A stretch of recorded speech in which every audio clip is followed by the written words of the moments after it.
Hello and welcome. Thank you for joining us again today. We're so excited that you're with us. We're back for another episode of Inside the Message, and this is my beautiful wife, Rev René, and I'm here with you as Brother T. And we're just going to have a little discussion, springboarding off of the message that you gave on Sunday, which was entitled "The Cost of Specialness." Yeah. And one of the questions that I have is, what is specialness? What do you mean by that? Well, specialness is what, and this is not an easy thing to describe or answer without stepping on somebody's toes. So I apologize in advance. Specialness is what the ego is determined to be seen by the world as special. Okay. And so what are the qualities of specialness? You see, where I get confused is when I was a little girl, my mother used to tell me I was special. And that felt really loving to me. Mm-hmm. And you're special to me. You're my husband. You were so special to me that I decided to marry you. At the exclusion of everybody else, I married you. And so how does that differ? I mean, is that special? Does that make you special?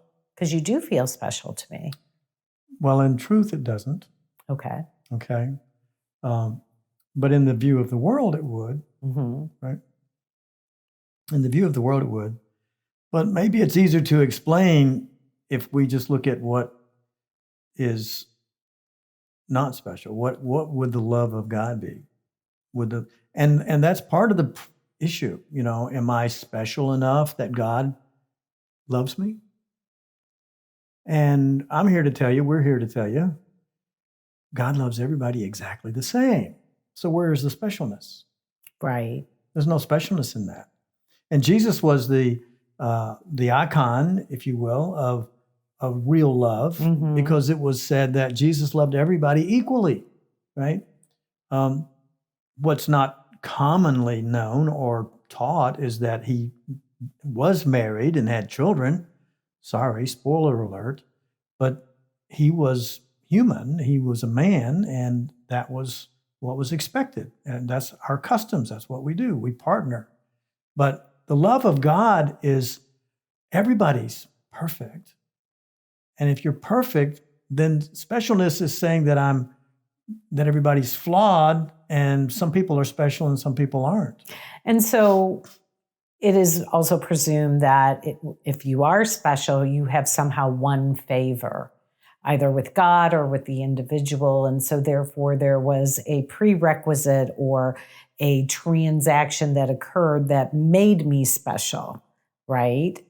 That we're recognized as special because of our artistic talent. Mm-hmm. Could be painting, could be music, could be education, whatever, a YouTube channel. I mean, there's all kinds of categories that one rises to fame, and we think about some of the celebrities in our lives. Some people they live vicariously. We watched a series on the Queen of England, and I was really oblivious to it, but I couldn't believe the throngs of people that were there to honor specialness in the monarchy of the governance system of governance. Yeah, it's really foreign, I think, for us. It is foreign. I was like, oh my gosh. Yeah. But we do that with movie stars. Absolutely. And they're haunted, ultimately by the inability to have privacy in their lives and things like that. But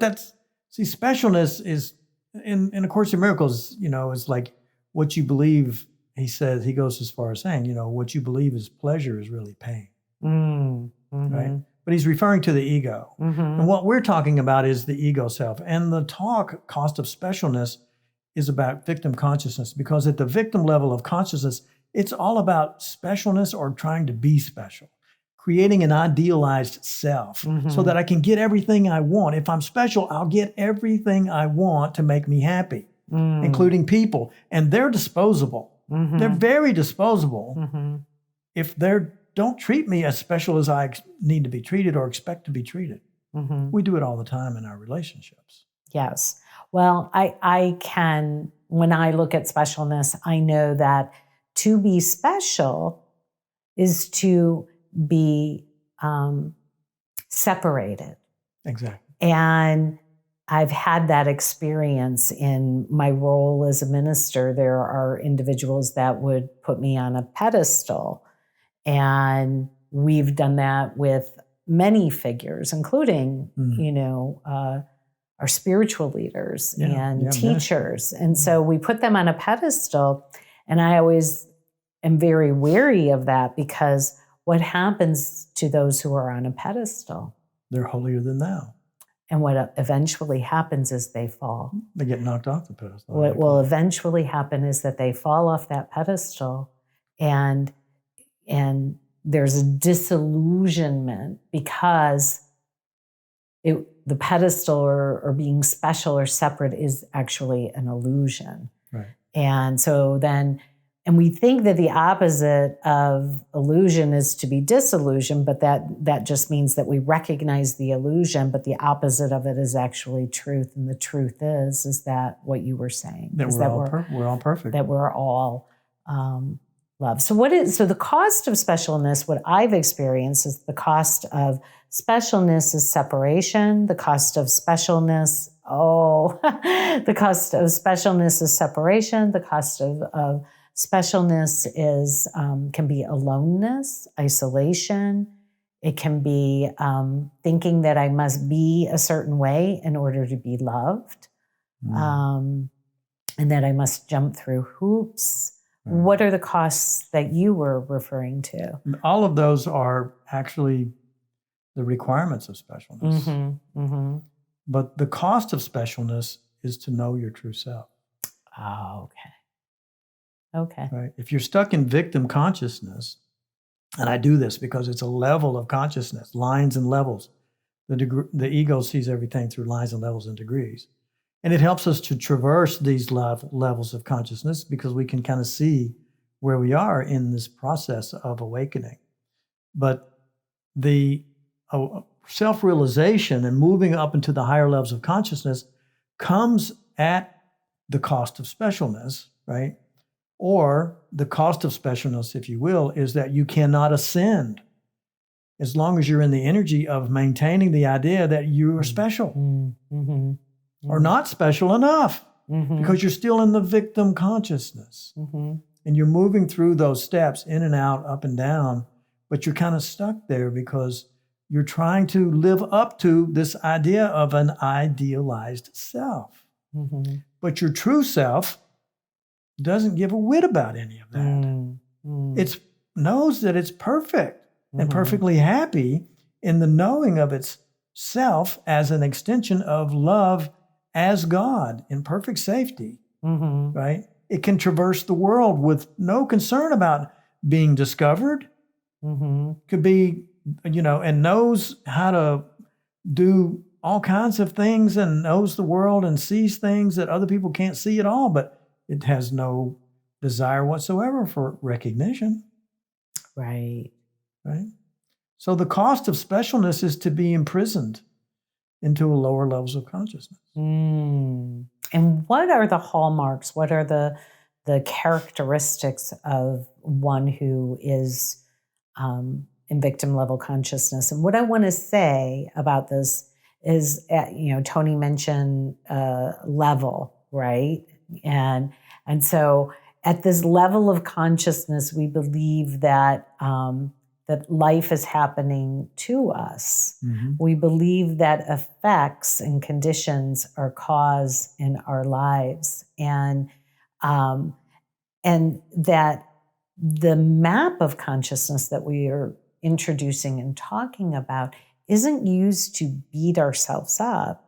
It's used to help us to self-identify where we are coming from in a given moment, in a given situation, and that when we can identify it, then we can shift and change. It gives us the way out. So can you speak to some of those things about victim consciousness? How do we know when we're in it? What does it look like? And anything that you want to say about that? Well, it's actually very subtle because the ego is very good at hiding its fear. right? So it's really pretty subtle. But when we look around ourselves, or we wake up in the morning and we go, oh my God, what's going to happen today? We're looking to the outer condition to determine our happiness.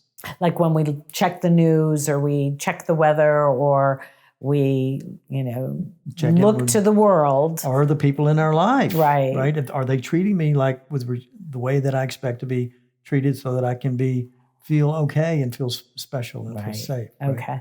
But the hallmark, some of the things that is real interesting about this level of consciousness, victim level of consciousness we're talking about, is that most of the time you're in struggle. You're only experiencing happiness, really, and joy. And this is was calibrated by Dr. Hawkins' work, but it was only about 25% of the time.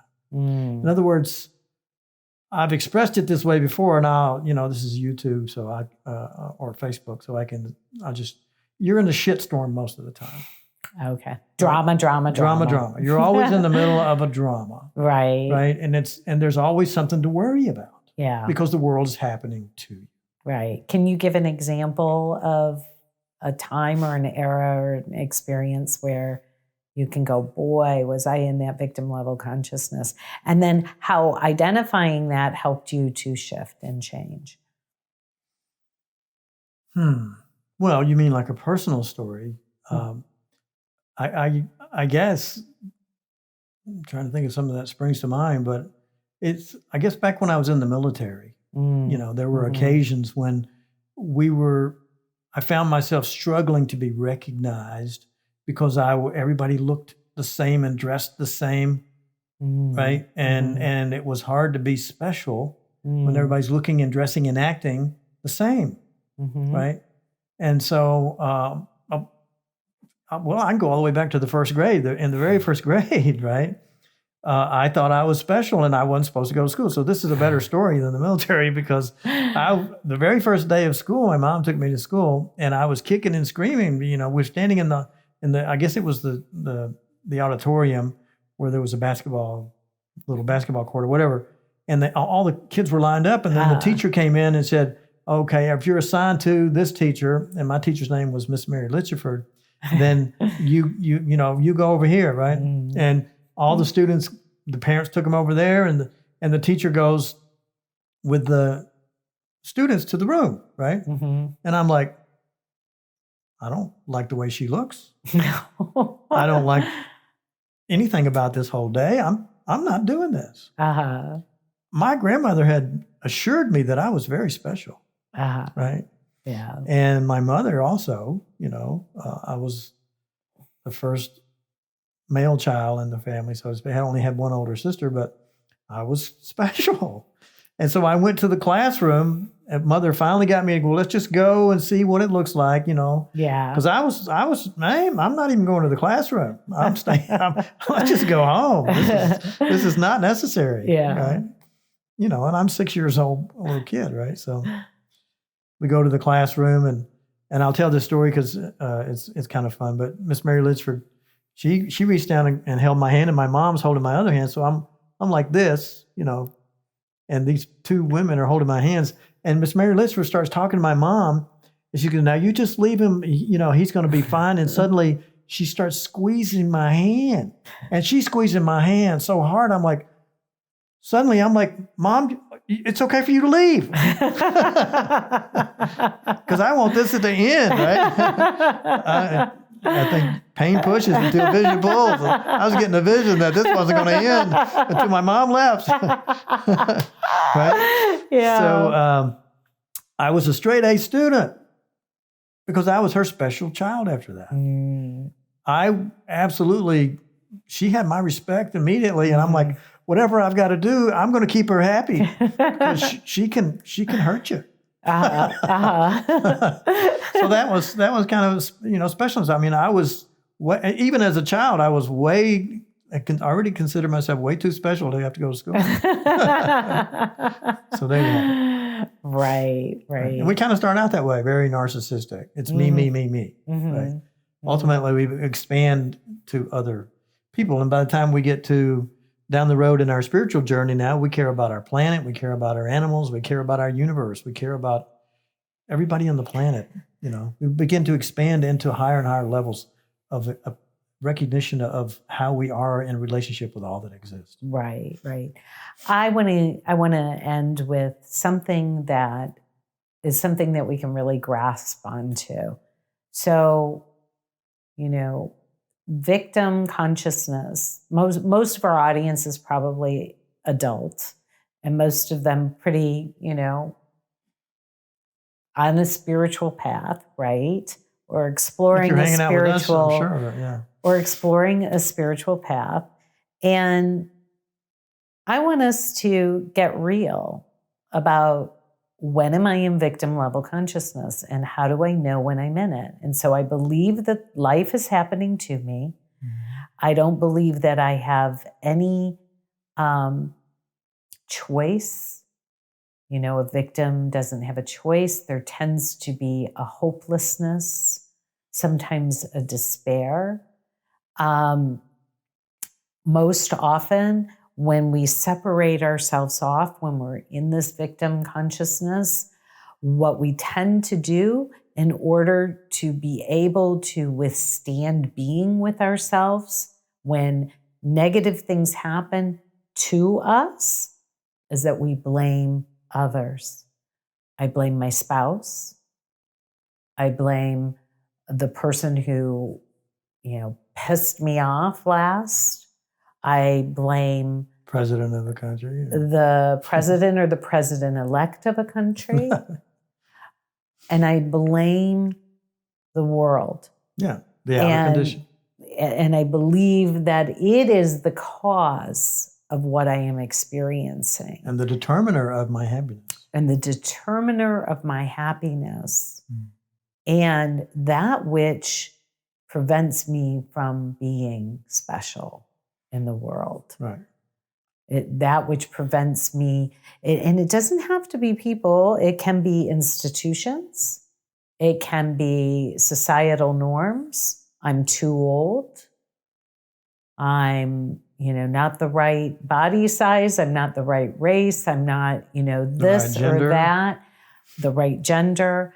It can be so many things that we hang our conditions on, that when this changes, then I'll change. And so then, you know, how do we rise out of that consciousness? Once we say, you know what, this sounds an awful lot like what those guys are talking about on that video. I might be in victim level consciousness in my job, in a certain personal situation, how I'm viewing the world right now. So once we notice it, we can just take a breath and be aware. Right. Well, the key there is actually that something you can hang your hat on, right? Is self-honesty. Yes. Right. Yes. If I really look at get in front of the mirror and look at yourself and say, am I being honest with myself? Am I chasing specialness? Am I thinking that the outer conditions are going to determine my happiness? Right. Because the ego's motto, its foundational principle is seek but do not find. Yeah. So we're always chasing that idealized image of ourself, and we see it in how other people treat us. So if they're not treating us like we want to be treated, then we keep adjusting how we behave and how we present ourselves, because we're trying to get other people, we're really manipulating them for our own self-aggrandizement. Specialness. Yeah. So we have a willingness to be honest, a willingness to be self-honest, and a willingness. So willingness is important. To look at ourselves. To be humble. Oh, yeah. Right? And to begin to think, you know what, I can let go of blame. I can begin to release blame. Boy, that's a tough one. How do we do that? Well, part of it is being on a spiritual path. I mean, a lot of people go through their life and they really don't. I mean, I should say an individual incarnation. We're all going through this journey together, and there are many, many, many opportunities for advancement, but sometimes we get into an incarnation and we just get stuck. And so, but there's energies changing, we're changing, and our consciousness is evolving as a mass consciousness. And so everybody's growing through this. But I think that just being on a spiritual path is one of the most important things we can do. So we have a willingness to be self-honest, a willingness to be humble, to be honest, to commit to a spiritual path. Right. And I talked about releasing blame. And I said, how do we do that? And we begin to catch ourselves when what is blame other than judgment? And when we're not honoring ourselves. Okay. And I at the risk of sounding radical, we can be on a spiritual path that teaches us that we are guilty and sinful and not worthy of love. Mm-hmm. And that's a horrible thing for people to go through, but many people are going through it even now. But if we can be on a pathway where we begin to be informed and learn that God, love, sees us perfectly, and that there is an aspect of us that's perfect, neither behind the point of perfection nor advancing toward it, and we can begin to see that it's possible that we are the one that's judging ourselves and not the world and not God, then we can begin to back away from self-judgment. And that's when we really begin to blossom and begin to experience more joy in life. Well, it's really hard not to judge yourself when you think, oh my gosh, I'm in victim consciousness right now. And so I guess I just want to put that out there again, that none of what we're talking about is about judging ourselves. It's really just about being aware and bringing our attention and awareness back to center. That's why when we pray, we close our eyes, we turn from the world of form and appearances, because it helps us to close our eyes to what we're thinking is cause out there. And then we turn within. And we've been talking so much about the holy instant, and we can practice that holy instant, and we can be in spiritual community so that we can have these conversations. And we're getting ready to have an interactive, conversation on our Zoom, and we can actually talk about how we apply, what questions that you might have, and we can tell our stories a little bit more in that safe, loving community that we're building, and we hope that you'll join us. Absolutely. And that's coming up right after Inside the Message right tonight. After this, yeah. So we hope you'll join us tonight. God bless you. We love you. We love you. Yeah, and thank you for the questions, because this is not so easy to bring out and to elucidate this in a very short conversation. Right. You did a great job. Well, thank you. You're a wonderful teacher, Brother T, and I'm so grateful that you're in my life and in our lives. So thank you. Thank you so much. Thank you. All right. See you in a few. We love you. God bless you.